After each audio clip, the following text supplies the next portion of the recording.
Good morning everyone.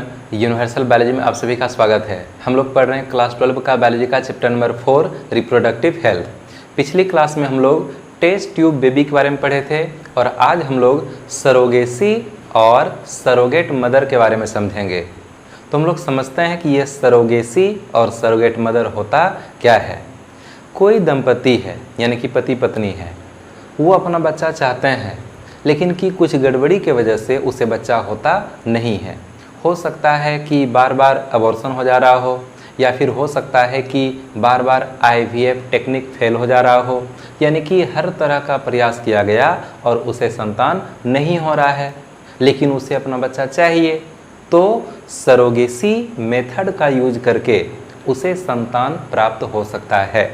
या फिर कोई अविवाहित लड़की या लड़का अगर संतान चाहता है, यानी कि शादी नहीं हुई है, शादी नहीं करनी है लेकिन बच्चा चाहिए, बिना शादी के ही अगर बच्चा किसी को चाहिए तो उसे भी सरोगेसी टेक्निक के द्वारा संतान प्राप्त हो सकता है।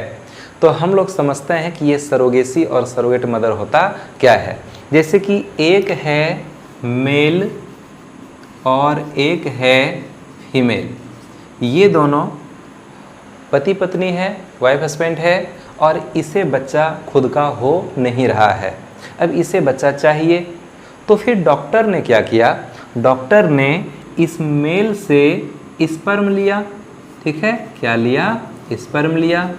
इस फीमेल से क्या लिया, ओवम लिया, यानी कि फीमेल के बॉडी से ओवम को निकाला गया और मेल भी अपने स्पर्म को निकाल के डॉक्टर को दे दिया।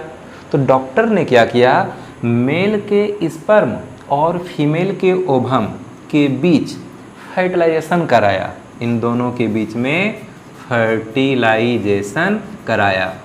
फर्टिलाइजेशन कराने के बाद क्या बना, जायगोट बना, यानी कि यहाँ पर आईवीएफ टेक्निक का यूज हुआ। आईवीएफ यानी कि इन विट्रो फर्टिलाइजेशन, जो फर्टिलाइजेशन प्रयोगशाला में होता है, यानी कि मेल से स्पर्म को निकाल लिया गया, फीमेल से ओवम को निकाल लिया गया, स्पर्म और ओवम के बीच में प्रयोगशाला में फर्टिलाइजेशन हुआ, बॉडी के अंदर नहीं बल्कि बॉडी के बाहर। बन गया जायगोट, जायगोट से बन गया एम्ब्रायो, छोटा सा एम्ब्रायो, ठीक है, छोटा सा एम्ब्रायो बना। अब इस एम्ब्रायो का क्या किया जाएगा, इस एम्ब्रायो को इस फीमेल के बॉडी में ट्रांसफर नहीं किया जाएगा।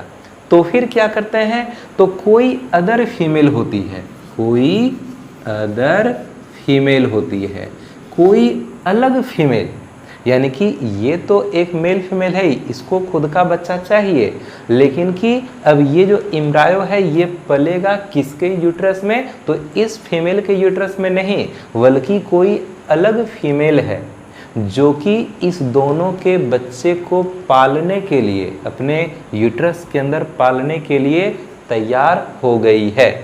तो अब क्या किया जाएगा, कोई अदर फीमेल है और थोड़ा सा हम इसके रिप्रोडक्टिव ऑर्गन का फिगर बना देते हैं। ये है इसका यूट्रस, ठीक है, ये है इसका, ये है यूट्रस। तो ये जो एम्ब्रायो बना, इस एम्ब्रायो को किसी अदर फीमेल के, एक अलग फीमेल के यूट्रस में ट्रांसफ़र कर दिया जाता है। अदर फीमेल के यूट्रस में उस एम्ब्रायो को ट्रांसफ़र कर दिया गया। अब धीरे धीरे इस एम्ब्रायो का डेवलपमेंट होते जाता है, 9 मंथ का समय लगता है और तब जाकर के ये एक कंप्लीट बेबी के रूप में तैयार होकर के यहाँ से बेबी का जन्म हो जाएगा, बच्चे का यहाँ से जन्म होगा। और जैसे ही बच्चे का जन्म होगा, ये बच्चा दे दिया जाता है इस कपल को, यानी कि ये बच्चा किसको दे दिया जाएगा, इस मेल फीमेल को, यानी कि जो वाइफ हस्बैंड है, जिसके बच्चे को पालने के लिए ये अदर फीमेल रेडी हो गई थी, उसको ये बच्चा फिर वापस कर दिया जाता है। तो एक दंपति है और कोई अदर महिला है, ठीक है, एक दंपति ये दोनों है और कोई अलग महिला है, इन दोनों के बीच में एक एग्रीमेंट होता है। इसका कहना है कि मुझे तो बच्चा हो नहीं रहा है, तो ऐसा किया जाए कि आप मेरे बच्चे को पाल दो और बदले में आपको अच्छा खासा रकम दे दिया जाएगा। तो कुछ महिलाएं ऐसी होती है जिसे पैसे की ज़रूरत है और वह किसी और के बच्चे को अपने पेट में पालने के लिए रेडी हो जाती है। तो इसके बच्चे को डॉक्टर ने ट्रांसफ़र, इसके एम्ब्रायो को डॉक्टर ने ट्रांसफ़र कर दिया इस अदर फीमेल के बॉडी में, और ये जो फीमेल है इसने 9 महीना तक इस दोनों के बच्चे को यहाँ पर पाला, बच्चे का जन्म हुआ और फिर बच्चे को दे दिया जाता है इस मेल फीमेल को, यानी जो पति पत्नी है उसको बच्चा वापस सौंप दिया जाता है।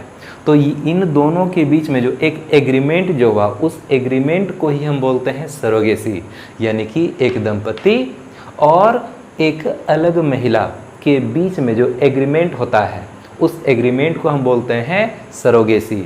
और एग्रीमेंट इस बात का होता है कि आप मेरे बच्चे को पालो, बच्चा जन्म लेगा, बच्चा मुझे वापस कर दोगे। तो इस एग्रीमेंट को हम बोलते हैं सरोगेसी। और जो महिला इस दंपति के बच्चे को अपने यूट्रस में पालने के लिए तैयार हो जाती है, इस महिला को ही कहते हैं सरोगेट मदर।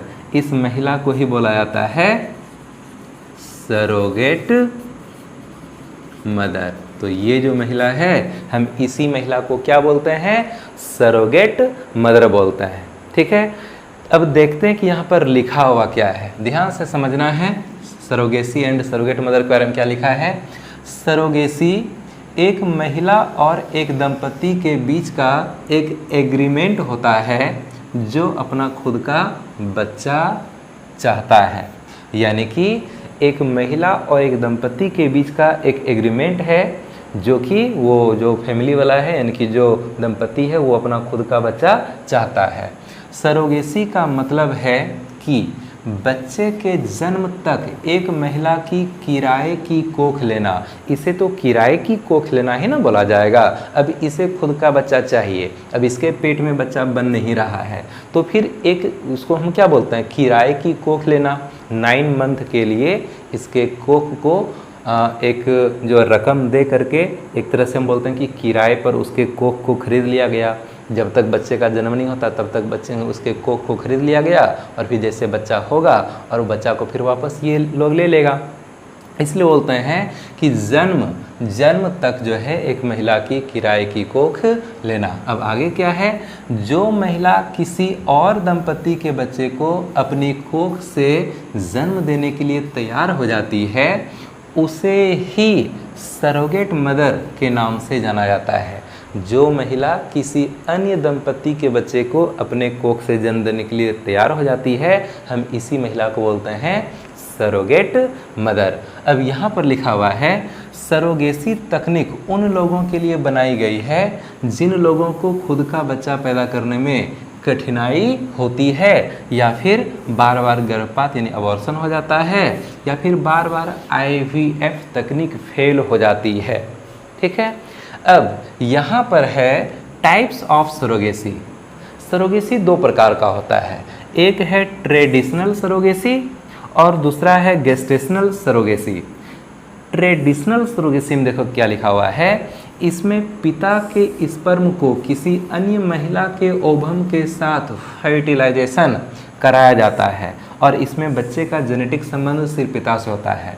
यानी इसमें कहता है कि इसमें पिता के स्पर्म को किसी अन्य महिला के ओवम के साथ फर्टिलाइजेशन कराते हैं। मान लिया जाए कि ये जो फीमेल है इसमें ओवम नहीं बन रहा है, इस फीमेल में ओवम नहीं बन रहा है।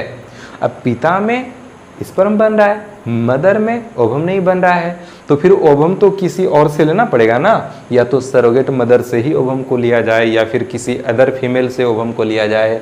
यानी कि पिता तो ठीक है, पिता का स्पर्म बना, अब ओवम जो है इसमें इस मदर में बन ही नहीं, जो ओरिजिनल मदर है इसमें ओवम बन नहीं रहा, तो ओवम तो किसी अन्य से लेना पड़ेगा।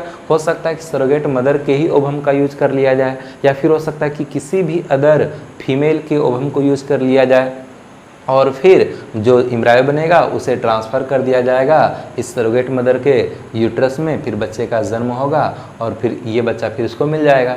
तो इस बच्चे में यानी ये जो बच्चा जन्म लेगा इस तरह से इस तरह से जो बच्चे का जन्म होगा ना, इसी को हम बोलते हैं ट्रेडिशनल सरोगेसी। तो ट्रेडिशनल सरोगेसी में जो बच्चा जन्म लेता है उस बच्चे में जेनेटिक रिलेशन किसका जाएगा? तो सिर्फ पिता से जाएगा, क्योंकि इस फीमेल का ओवम यूज नहीं हुआ था, इसलिए इस फीमेल का कैरेक्टर तो बच्चे में गया नहीं, वो तो किसी और से आया। वो अलग जो है वो या तो सरोगेट मदर है या फिर कोई अदर फीमेल हो सकती है।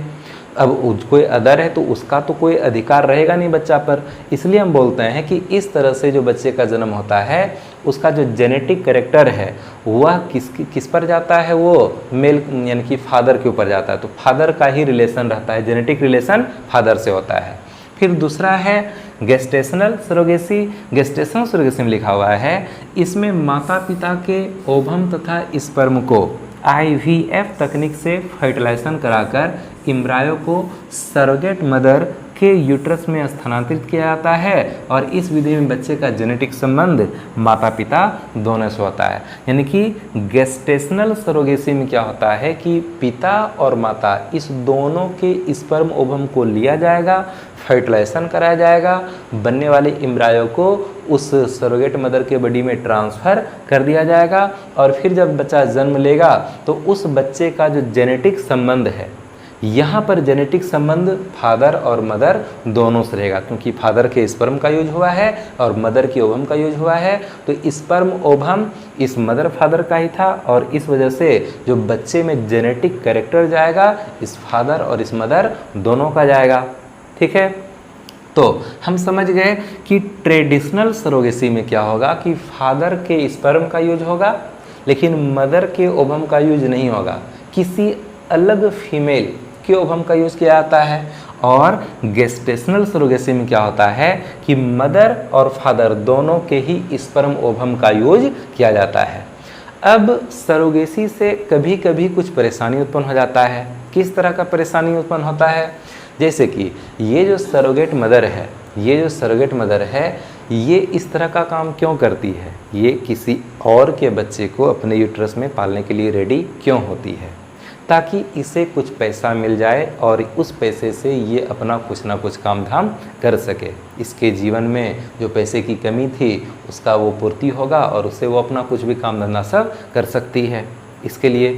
तो कभी कभी ऐसा होता है कि जो बच्चे का जन्म होता है ना, कभी कभी क्या होता है बच्चे का जैसे जन्म हुआ तो आखिर सरोगेट मदर जो है वो तो अपने पेट में बच्चे को पालने का काम कर रही है। कभी कभी बच्चा का जैसे जन्म होता है तो उस सरोगेट मदर को बच्चे से काफ़ी ज़्यादा लगाव हो जाता है, एक मोह प्यार बढ़ जाता है। यानी कि उस सरोगेट मदर को ऐसा लगने लगता है कि ये जो बच्चा जन्म लिया ये मेरा ही बच्चा है, ऐसा लगने लगता है। तो उस कंडीशन में वो सरोगेट मदर जिस दंपति के साथ में एग्रीमेंट हुआ है उसे बच्चा देने से इनकार कर देती है, कहती है कि नहीं, मैंने इसके जन्म दिया है और इस बच्चे को मैं ही रोकूंगी, मैं आपको ये बच्चा नहीं दूंगी, ये मेरा बच्चा है। जबकि एग्रीमेंट हुआ था लेकिन फिर भी इतना ज़्यादा मोह हो जाता है, इतना ज़्यादा स्नेह आ जाता है बच्चे से कि वो जो सरोगेट मदर है वो बच्चे को देने से इनकार कर देती है और फिर केस हो जाता है, ये मामला कोर्ट तक पहुंच जाता है।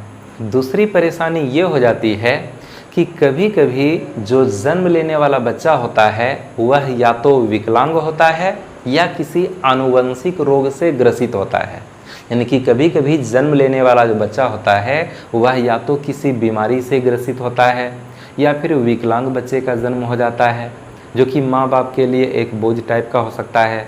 तो अब अगर इस तरह के बच्चे का जन्म होता है तो जिस दंपति के साथ में एग्रीमेंट हुआ है उसे लगता है कि हम तो एक अच्छा बच्चा चाहते थे और ये कैसा विकलांग बच्चा जन्म ले लिया।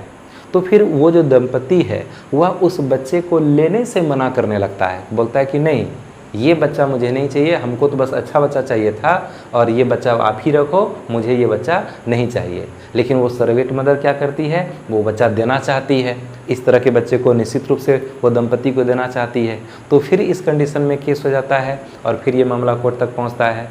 कोर्ट का फैसला जो भी हो, लेकिन इस तरह का परेशानी उत्पन्न होता है। और कभी कभी इस तरह का परेशानी आता है कि जो जन्म लेने वाला बच्चा होता है वो ट्विंस जन्म ले लेता है, यानी कि दो बच्चा एक साथ जन्म ले लेता है।